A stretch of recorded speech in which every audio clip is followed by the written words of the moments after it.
यूनिस खां। माननीय अध्यक्ष जी,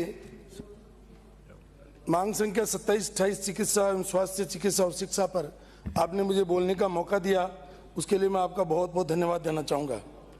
माननीय अध्यक्ष जी, मांग संख्या 27 में चिकित्सा और स्वास्थ्य के संबंध में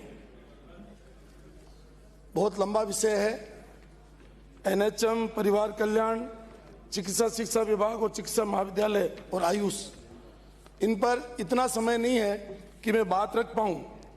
मैं राजस्थान सरकार का चिकित्सा एवं स्वास्थ्य विभाग का प्रगति प्रतिवेदन 2025-26 का जब अवलोकन कर रहा था, उसमें जो इन्होंने कुल अपने अस्पताल बताए हैं, इसमें मैं विशेष रूप से माननीय अध्यक्ष महोदय ग्रामीण क्षेत्र की चर्चा करूंगा।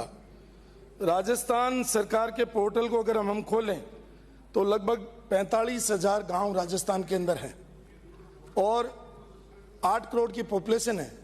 उसमें जो इनकी अस्पतालों की संख्या है, जो पीएचसी और सीएचसी जोड़ करके, सीएचसी तो है 832 और पीएचसी रूरल और अर्बन दोनों जोड़ के है 2589। इन सब और सब हेल्थ सेंटर हैं इनके 15,272। इन सबको जोड़ लें तो 15,292 टोटल सेंटर ऐसे हैं जो राजस्थान में आज की तारीख में काम कर रहे हैं। अगर जो पोर्टल पर गांवों की संख्या उनको भी देखें तो माननीय मंत्री महोदय, वो भी 2.5 गांव के ऊपर एक कोई न कोई चिकित्सा सुविधा मिली हुई है, यानी 2.5 गांव पर एक है। लेकिन उनके भी अगर अपन अध्ययन करें तो गहराई से अगर अध्ययन करें तो आपके जो राजपत्रित पद हैं उनमें आपके स्वीकृत हैं 19,774, उनमें भी 4,280 पद आपके अभी रिक्त पड़े और उनमें भी ज्यादातर डॉक्टर्स के हैं, जो कनिष्ठ विशेषज्ञ हैं उनके पद खाली पड़े। और अराजपत्रित जिसमें जीएनएम, एएनएम आदि मतलब सब लैब टेक्नीशियन सब आते हैं, उनमें भी 1,07,006 पदों में से 23,115 पद खाली पड़े। मेरा ये कहने का मतलब, पहले तो गांवों में सुविधा क्षेत्र प्रत्येक गांव में नहीं है माननीय अध्यक्ष जी, और नहीं होने के बाद में इतने पद रिक्त पड़े हैं। जो एएनएम, जीएनएम जो छोटा से छोटा पद है वो भी खाली पड़ा है। तो ग्रामीण क्षेत्र की जनता को आप किस तरीके से सुविधा दे पाएंगे, ये मेरा आपके माध्यम से माननीय मंत्री जी से आग्रह है। मंत्री जी बहुत योग्य हैं, सक्षम हैं, काम करने वाले व्यक्ति हैं, इनसे उम्मीद करते हैं। इनके प्रमुख शासन सचिव भी योग्य भी है और ईमानदार और कर्मठ भी है, काम करने वाली है। लेकिन ये दोनों का और इनके विभाग के बाकी कर्मचारियों से और माननीय मुख्यमंत्री जी से हम उम्मीद करते हैं कि स्वस्थ राजस्थान के लिए आपको खाली अस्पताल बना करके छोड़ना ही नहीं, उन अस्पतालों में सुविधा भी देना है। आपकी योजनाएं हैं, ये मैं अध्ययन कर रहा था माननीय अध्यक्ष महोदय, इसमें 17 प्रोग्राम और विभिन्न योजनाएं इन्होंने वर्णित की है। उन 17 प्रोग्राम्स को चलाने के लिए व्यक्ति भी चाहिए और इन्होंने कहा कि भाई हम मेडिकल फ्री में देंगे, बहुत अच्छी बात है। पिछली सरकार भी कह रही थी फ्री में देंगे, तो उस फ्री के मेडिकल को लिखने वाला व्यक्ति भी तो उस अस्पताल में, डॉक्टर भी तो चाहिए ना। अगर डॉक्टर होगा तो फ्री की दवाई उसको दे देगा। और जब पिछली बार जब माननीय गहलोत साहब चीफ मिनिस्टर थे, उन्होंने ये फ्री की दवाइयों का शुरू किया और टेंडर किया और खरीद लिया। लेकिन सीएचसी पीएचसी दवाइयां तो चली गई, लेकिन उनको लिखने वाला व्यक्ति नहीं था, इसलिए वो जनता का गाड़ी कमाई का पैसा खराब हो गया और वो उनकी डेट एक्सपायर हो गई और वो दवाइयां पड़ी रही और लोगों को मिली नहीं। इसलिए मेरा ये कहना है माननीय मंत्री जी को, आपके माध्यम से गाँवों में सुविधा देने के लिए आप बाकायदा अध्ययन करिए और किसी की सिफारिश मत मानिए। अगर आप सिफारिश मानेंगे तो विभाग नहीं चला पाएंगे। गाँव के लोगों की आवश्यकता क्या है, जो आपका मतदाता है जिसने इस सरकार को यहाँ ला करके बिठाया है, वो क्या चाहता है उसको सुनिए। कौन व्यक्ति क्या चाहता है उसको अगर आप सुनोगे तो लोगों को चिकित्सा सुविधाएं नहीं दे पाओगे। इसलिए मेरा आपसे आग्रह है कि आप इनका अध्ययन करके और आगे बढ़ें। माननीय अध्यक्ष महोदय, मैं आपके माध्यम से कहूँगा कि ये मानव संसाधन, सुपर स्पेशलिटी, नर्सिंग और जटिल और गंभीर बीमारियां गांवों में जब होती हैं, छोटी छोटी जब गंभीर बीमारियां होती हैं, तो उसको पहले तो वो जिला मुख्यालय पर भेजते हैं, जिला मुख्यालय वाले प्राइवेट हॉस्पिटल्स में भेजते हैं, सीकर जाएंगे नागौर के लोग या जोधपुर जाएंगे।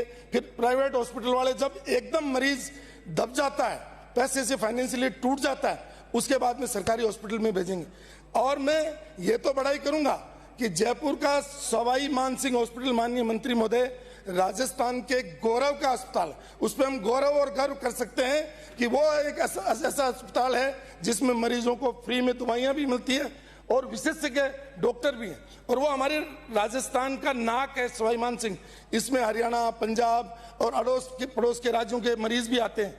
लेकिन अगर हम यही सुविधाएं ग्रामीण क्षेत्र में विकसित कर दें, छोटे छोटे कस्बों में विकसित कर दें, तो छोटी बीमारी के मरीज को न तो एम्स जोधपुर जाना पड़ेगा, न सवाई मानसिंह आना पड़ेगा। उसका जो खर्चा है, उसको गाड़ी लेकर के आती है, फिर रात को विश्राम करने के लिए उसको पैसा लगाना पड़ता है, फिर उसके जो अटेंडेंट आते हैं उन पे होने वाला खर्चा उस गरीब पर बहुत भारी पड़ता है। इसलिए छोटे अस्पतालों में सीएससी, पीएससी और जो आपके सब सेंटर्स हैं, उनमें आप डॉक्टर और नर्सिंग स्टाफ की व्यवस्था करिए। और रात्रि में भी आप कोशिश करिए कि रात्रि में भी वो वहाँ रुकें और कोई इमरजेंसी मतलब किसी मरीज के, ग्रामीण आदमी के हो तो उसको वो दवाई देने का काम करें। एक मैं माननीय सभापति महोदय आपके माध्यम से माननीय मंत्री जी से निवेदन करना चाहूँगा कि ये जो निजी चिकित्सालय हैं, ये अस्पतालों के इर्द गिर्द विकसित हो जाते हैं। और विकसित होना कोई बुराई बात नहीं है, लेकिन उनकी जमीन, उसमें अगर आग लग गई तो उसमें फायर ब्रिगेड की गाड़ी नहीं जा सकती। उसमें अगर एक साथ 5 गाड़ियां आ गई तो पार्क नहीं हो सकती। यानी निजी भवनों में भी निजी चिकित्सालय अस्पतालों के आसपास चला रहे हैं। तो आपने जरूर नॉर्म्स बना रखे होंगे उनके, ऐसा मेरा विश्वास है। लेकिन अगर बना रखे हैं तो या तो उनको इम्प्लीमेंट करवाइए, और नहीं बना रखे हैं उन नियमों को बनाइए जिससे ये निजी चिकित्सालय भी अपनी मन मर्जी से मतलब जो है लोगों से फीस जो वसूल करते हैं, और लोगों को आप अपने चिकित्सालय के लोग, मैं तो डीरवाना की बात करूंगा तो डीरवाना के चिकित्सालय में चिकित्सक कम है, तो जो भी मरीज आएगा उसको कह देंगे कि तू सामने उस हॉस्पिटल में चला जा, या सीकर उस हॉस्पिटल में चला जा, या जयपुर में भी सवाई मानसिंह में सारी सुविधाएं हैं, लेकिन वो रेफर करते वक्त ये कहेंगे कि तू फलां प्राइवेट हॉस्पिटल में चला जा। वो गरीब व्यक्ति 3 या 4 दिन से ज्यादा वहां टिक नहीं पाता है, और फिर अंत में वो या तो मरीज को छुट्टी करा के घर ले जाता है और या फिर वो मरीज मर जाता है। इसलिए मेरे आपसे आग्रह रहेगा माननीय मंत्री महोदय कि आप इस पर विशेष ध्यान दें, और हमारे सामुदायिक केंद्र और चिकित्सालयों पर भी आप विशेष ध्यान दें। जिला अस्पतालों को भी मेरा आपके माध्यम से ये कहना है कि जिला अस्पताल जो आपके 63 हैं, ये काफ़ी है, कम नहीं है। अगर इन जिला अस्पतालों को भी अगर आप स्ट्रेंथनिंग कर देंगे, इनको हर तरीके से सक्षम बना देंगे, तो निश्चित रूप से ग्रामीण जनता अपने जिला मुख्यालय पर या पास में पड़ने वाले जिला चिकित्सालय में आकर के अपना इलाज करा लें। शहरों में जहाँ, क्योंकि शहर भी कई बड़े बड़े हो गए, वहाँ आपके सैटेलाइट हॉस्पिटल्स हैं, उनको भी स्ट्रेंथनिंग करने की जरूरत है। जयपुर के सैटेलाइट हॉस्पिटल तो बहुत अच्छे हैं, लेकिन इसी तरीके से जो हमारे छोटे ग्रामीण क्षेत्र में है उनका भी आप विशेष ध्यान रखिए। माननीय सभापति महोदय, मैं ज़्यादा नहीं कहते हुए, क्योंकि बहुत लंबा विषय था, समय कम रहता है और इनको मंत्री जी को जवाब भी देना है, मैं मेरे यहाँ एक निवेदन करूँगा कि एनएचएम में एक जिला चिकित्सालय की राशि स्वीकृत है और सरकार के सामने पसोपेश ये है कि हम बढ़ाएं कहाँ।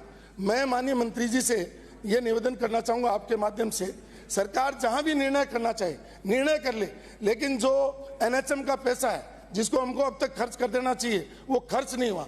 इसलिए आपकी जहां मर्जी हो वहां पर जिला चिकित्सालय बना करके इस काम को पूरा करें। एक सीएससी बिल्डिंग बन गई हमारी खुनकुना की, अब उद्घाटन आपको समय मिले तो आप चलिए, नहीं तो आप यहाँ बैठे पिता काटती, जिससे जनता को बनी हुई बिल्डिंग का लाभ मिले। तो मेरा आपसे कहना है कि एक सीएससी का काम करिए। एक हमारी बेरी, बहुत बड़ा गांव है बेरी खुर्द, उसमें पीएससी को सीएससी में कर्मोन्नत करने की मैंने बात कही, और राजमेश के थ्रू और भारत सरकार के माध्यम से बहुत जिला मुख्यालयों पर आप जो है मेडिकल कॉलेज खोलने का विचार रखते हैं, तो मेरा भी आग्रह है कि डीरोना जिला मुख्यालय है, उसमें मेडिकल कॉलेज एक आप खोलिए। और मैं एक आपसे निवेदन करूंगा, मंत्री महोदय आप बहुत सक्षम व्यक्तित्व के धनी हैं, ये सीएमएचओ और पीएमओ जिस तरीके का व्यवहार कर रहे हैं, उससे हमारे कोई ज्यादा फर्क नहीं पड़ना, जनता के फर्क पड़ता है। जो जनता मतलब आपको पसंद करती है, गजेंद्र सिंह जी को पसंद करती है, वो जनता ये कहती है कि किस तरीके के भ्रष्ट लोग यहाँ ला करके बिठा दिए। जिस तरीके की बात भरतपुर के लोगों ने कही, जिस तरीके की बात हमारे पिलाड़ा आने वाले सदस्य ने कही, और इसमें माननीय सभापति महोदय ये जो टेम्पररी भर्ती हो रही है, जो मतलब उन एजेंसीज के माध्यम से, वो 2-2 लाख 3-3 लाख, मेरे यहाँ तो 5-5 लाख रुपए लिए हैं, और उनको 1 साल का 10 नंबर एक्सपीरियंस का, 2 साल का 20 नंबर, 3 साल का 30 नंबर मिलेगा। तो इस तरीके से अगर हम भर्तियां करेंगे तो राजस्थान का चिकित्सा का क्षेत्र में भला होने वाला नहीं है। इसलिए आपके ईमानदार ऑफिसर हैं, आप ईमानदार हो, तो फिर ये नीचे बेईमान लोगों को आप क्यों बर्दाश्त कर रहे हैं? ये मैं आपके माध्यम से माननीय अध्यक्ष महोदय कहना चाहूंगा। हरलाल सारण जी, बहुत बहुत धन्यवाद माननीय सभापति।